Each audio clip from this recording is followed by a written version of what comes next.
Rescue 8, Truck 6, Truck 3, Battalion 3, and the on-call inspector.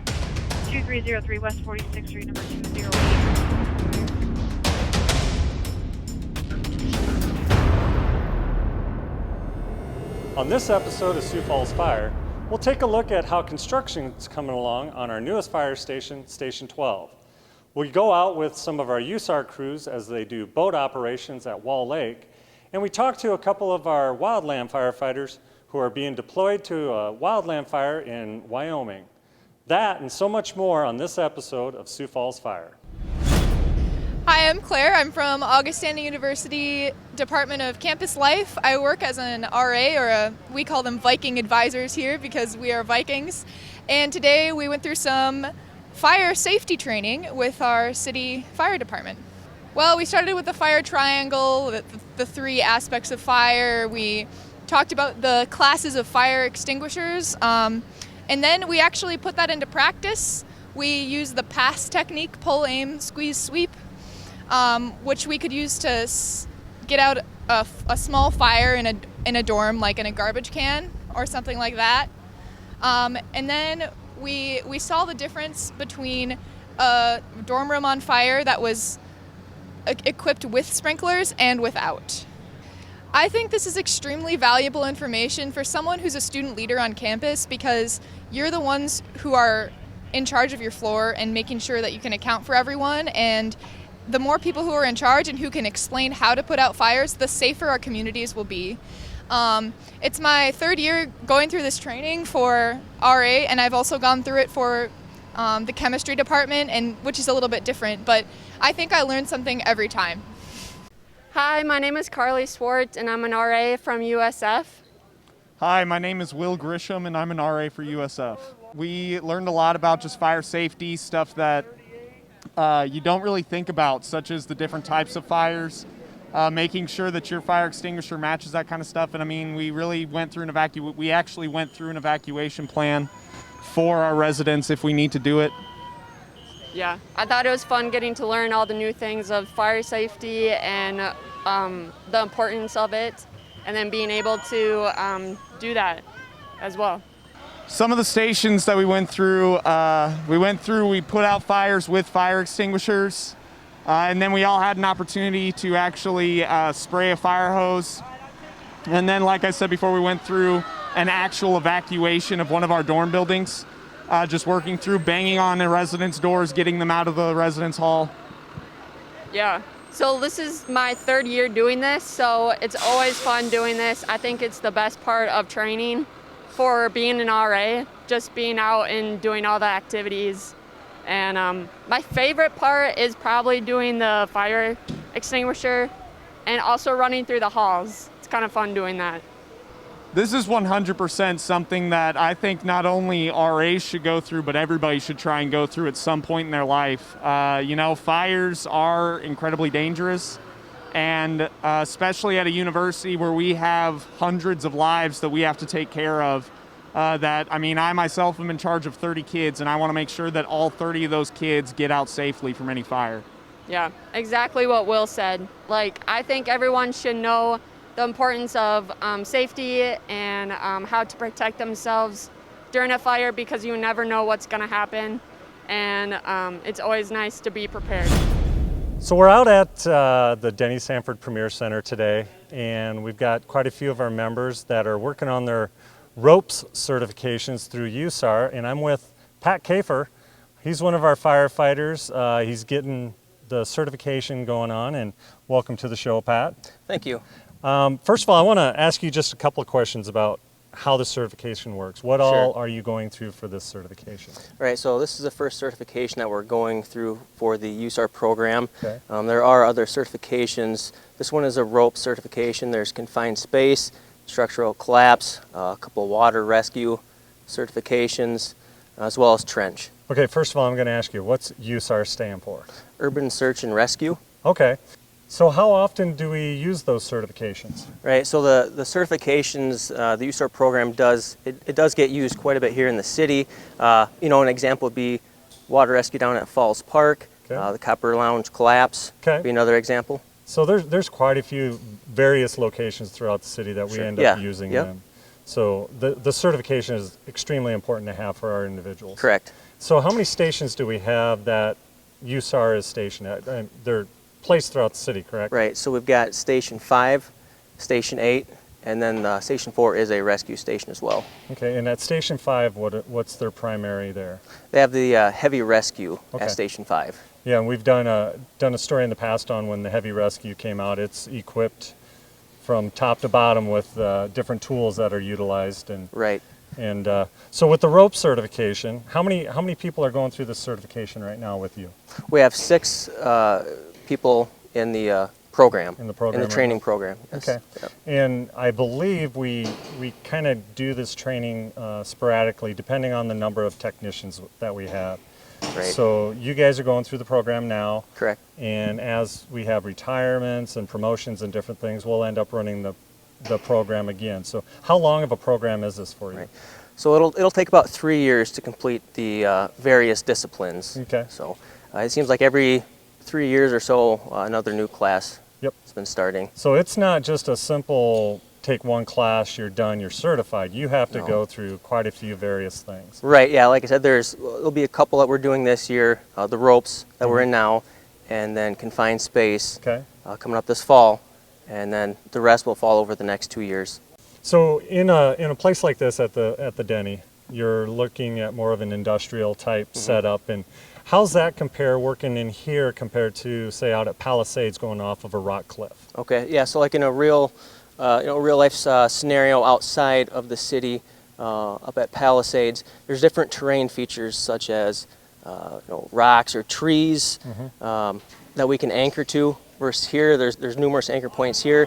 Outside of the city, there's different terrain features. Yep. We might have to anchor up to find a tree, Yep. or create a picket line as far as anchors go. Okay. So it's a little bit different, but still the same. Yeah, same concept. You just got to get creative. Yep. All right. Thank you. Hey, my name's Matt with Sioux Falls Fire Rescue. I'm on C shift, a rover, and this is a continuation of what you saw at the Denny Sanford Premier Center the other day with our technician level rope rescue class. So we're at Devil's Gulch, working on a high line, which you'll see behind me. We have a pterodactyl, and the scenario we were given is that we had a victim that was at the bottom of this gorge here to my left. So we are setting up a system here where we are going to go halfway across the gorge, and then we'll go straight down, pick off the victim, raise back up, and then get safely to the other side of the gorge here. Sure, so this, as I said, this is the technician level rope rescue class. There are currently 2 urban search and rescue stations, Station 5 and Station 8. This is kind of the beginning steps of the training program to become a USAR tech. It's one of a number of classes that we are taking. There's a class of 6 of us right now. Courses are offered every couple of years. This is, as I said, a specialized certification called Urban Search and Rescue. And with that, there are a number of drills every year and continuing education online and hands-on, different criteria and hours that we need to meet every year to keep up on that certification. This is our last day of the class. It's been about a week-long class, and it's been very high pace, a lot of stuff that we were exposed to before but maybe haven't had this in-depth hands-on training with. A lot of ropes, and obviously it's a rope rescue class, and just different mechanical advantage systems and rappelling, pick-offs, which is where you get to the victim and then load them onto yourself to raise them out of a situation, whether that's an industrial situation like you saw at the Premier Center or out here in the wilderness scenario. So today, one of our, actually a couple of our firefighters here, Nick Kervink and Darren Deck, will be heading out of town, going to Rapid City to meet up with a couple of paramedics from Rapid City, and they'll be going to Laramie, Wyoming for a wildland assignment, in which case they will be the REM unit. What is a REM unit? REM compared to structural firefighting is basically like our RIC team. Okay. So we are a standby team that are there for if a firefighter were to get hurt in a very rough terrain. Okay. We have the skills and the equipment to be able to pull them out and get them to an ambulance or get them to a hospital, whatever we need to do. Okay, so you're talking a lot of the USAR aspect Yep. of things for doing extrication of a patient from down in a ravine, Yes. rough terrain, that type of Yep, stuff. we'll utilize ropes, sked. We've got a four-wheeler that we can load a patient onto in the sked and secure him that way and then get him off the mountain or whatever. 'Cause a lot of Sometimes you have these- to work with helicopters, things like Yes. that too? Yep, a lot of these areas, they're not really accessible with pickups or ambulance. So yes, we might have to Okay. helicopter somebody out. And we work with Rapid City on this, correct? Yep, 2 of them and 2 of us typically. Okay, so that's the crew. You'll be heading out there. How long will you be out there? We start with a 14-day deployment. We could get extended up 7 days past that. It just kind of depends on the weather and the team itself. They feel they need us, or they could let us go whenever. So one quick question, how does this differ from other wildland deployments that our people go on? So typically if we send a truck out with 3-4 guys, they'll have water, the capability to fight fire. Okay.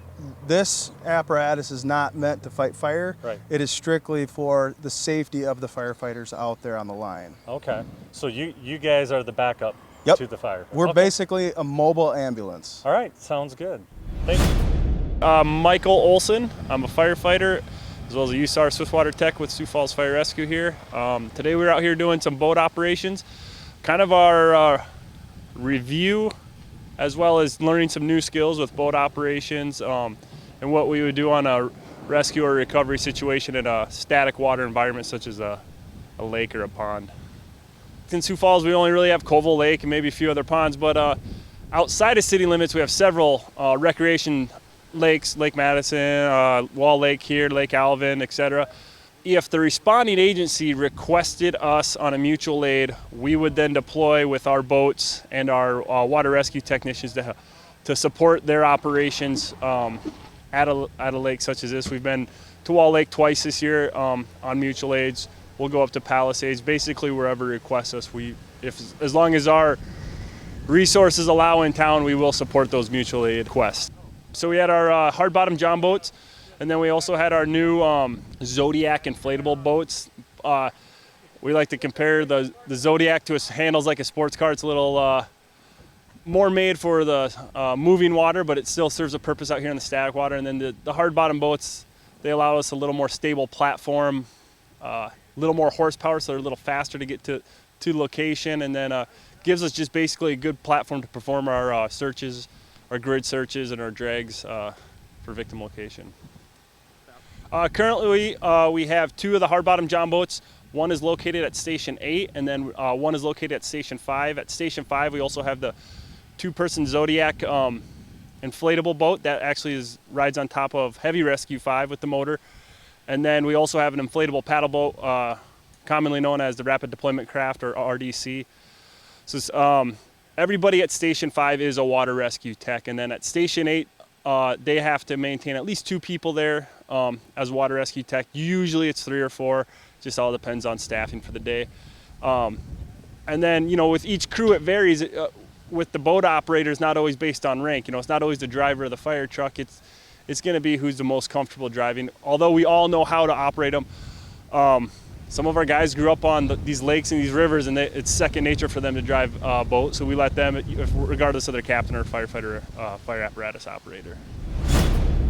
On our last episode of Sioux Falls Fire, we took a basic look at and talked to Division Chief Jeff Helm about our new fire station number 12 and its construction. So we thought this episode we'd come back and look at it a little further. It, as you can see, is moving along. So I'm here with Captain Greg Lacey. He's one of our fire captains, and he's also somewhat of a construction guru for us. So we have him kind of doing some oversight of the construction process here on Station 12. Welcome, Captain Lacey. And first question for you, where are we at with it? So we are finished pretty much with the framing stage. The roof is on. The concrete bay is poured. You might hear some guys working in the background doing the steel stud framing. All the walls are up, and I believe they have the sheetrock lids in, and then they will build down where they have to build down for ductwork or soffits or any of that kind of business. So a lot of the rough-ins are happening, electrical and mechanical rough-ins and the plumbing, and should be hanging sheetrock on the walls maybe like next week. So with hanging the sheetrock in the next week or so, it looks like they're getting ready to kind of button up the outside, put windows in, that type of stuff too, correct? Yes, that is right. There are Pella windows that are going in. Those get finished at the dealership here in town, and when they're done with that, they'll come out and those will be installed. The brickwork is happening. You can see it on the front of the station, the apparatus bay, and they're working around on the back side of the building also. Okay. So as a captain, you are in charge of our engine company per se on the department. How does that compare to being a little bit of the oversight with the construction on a large facility like this?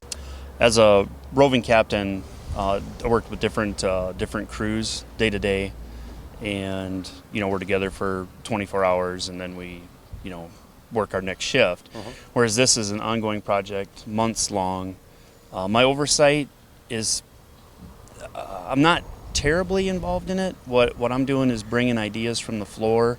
When we started Station 12, or in the design phase I should say, reached out to a lot of the captains and the crews that are current, like Station 11 and Station 5, to get ideas from them of stuff they would like to see changed. And we made some changes. We made the PT room a little bit bigger, some stuff like that. We switched up some of the stuff in the apparatus bay, and that was all in the design phase. And now that it's getting closer to the finishing stages of it, then I'll be more involved day to day, making, just like a homeowner, when their home is getting closer to done, they're more in tune with what's going on.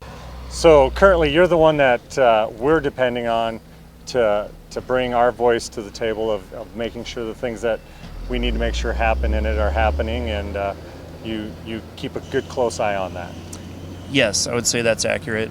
The general on the job, they oversee everything on day-to-day basis, and then I will work with them and the architect if there's any changes or change orders that come up, or anything we want to do a little bit differently. All right, well, I'll let you get back to your other primary job of being a captain for us. So thank you very much, and we might talk later on the further construction of this. Terrific. Thank you, Steve. Thank you for watching this episode of Sioux Falls Fire. If you'd like to learn more about Sioux Falls Fire Rescue, go to siouxfalls.org/fire.